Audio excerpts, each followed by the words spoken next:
Reading for July 30th, Science of Mind, A Philosophy of Faith, A Way of Life by Ernest Holmes. Reading from page 402, paragraph 2, through page 404, paragraph 4, using inclusive language. We track to ourselves the objective form of our subjective embodiments. Law knows how to make things out of ideas. We do not consciously know how it does this, nor do we know how corned beef and cabbage are turned into flesh and bone. But they are, and we have been so accustomed to the thought that they are, that we have implicit faith that they will continue to be. Should we doubt this phenomenon, we should be thought queer. When we believe in the law of mind in the same way, we shall be surprised at the results we shall receive. Thoughts of lack, poverty, and limitation contain within themselves the conditions necessary to produce lack, poverty, and limitation. Remember that we are not dealing with two powers, but with one, ever presenting itself in varying guises. To the pure thou wilt show thyself pure, to the froward thou wilt show thyself froward. It will become to us what we are to it. The law knows us as we first know ourselves. We make up its mind because its mind is subjective. The spirit controls the law. This is the great mystery, the limitless wonder of the universe that, which out of nothing can make something. But its nothing is really the substance of every something. Because all people have believed in lack, a law of human thought has been made which binds the race. Limitation is the result of an ignorant use of the law. Every advance in any science proves this to be true. The real law is one of freedom. By that freedom we bind ourselves until we learn how to change the thought, and by so doing to change the limitation into freedom.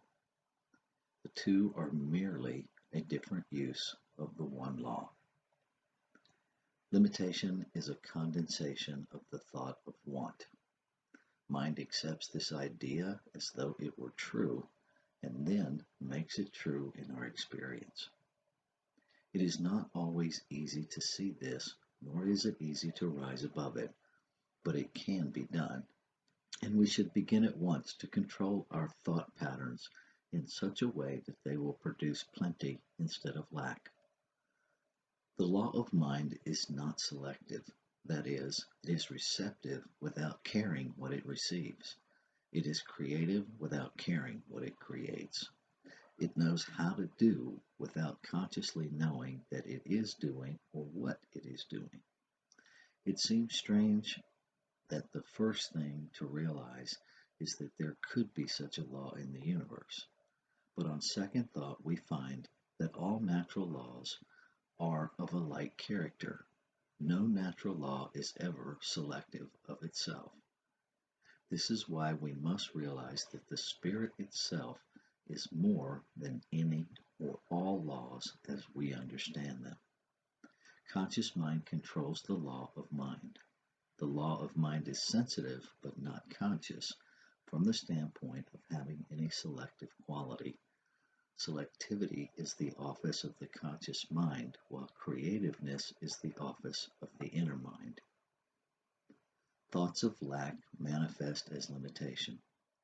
Thoughts of abundance manifest as success and happiness.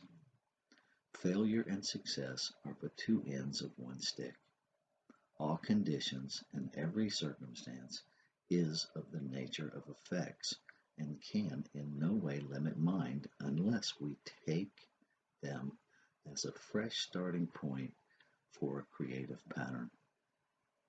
The thought that any given condition is a thing of itself tends to make it appear to be a thing of itself. Reverse the thought and the condition tends to become reversed. The law can know no conditions as such. It knows form, but not size. Outline is real, but limitation is unreal to mind. In the absolute, nothing depends on anything but ideas. Ideas are form, condition, circumstance, cause and effect, and everything that happens between cause and effect. This is what a treatment is. It is a thing of itself if we know that it is. It is what we know it to be. Fear not, little flock. It is your Creator's good pleasure to give you the kingdom. Fear is the great enemy of people, but fear is a mental attitude and as such can be converted into something else. Fear is the reverse mental attitude to faith, and it is a result of the lack of faith. Fear brings limitation and lack in its wake and destroys the happiness and possibility of a greater degree of livingness to those who suffer from it.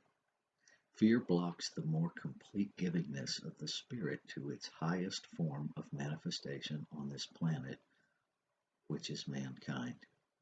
Fear arises from that mental attitude which limits the possibility and the willingness of Spirit to give us the good we so greatly desire.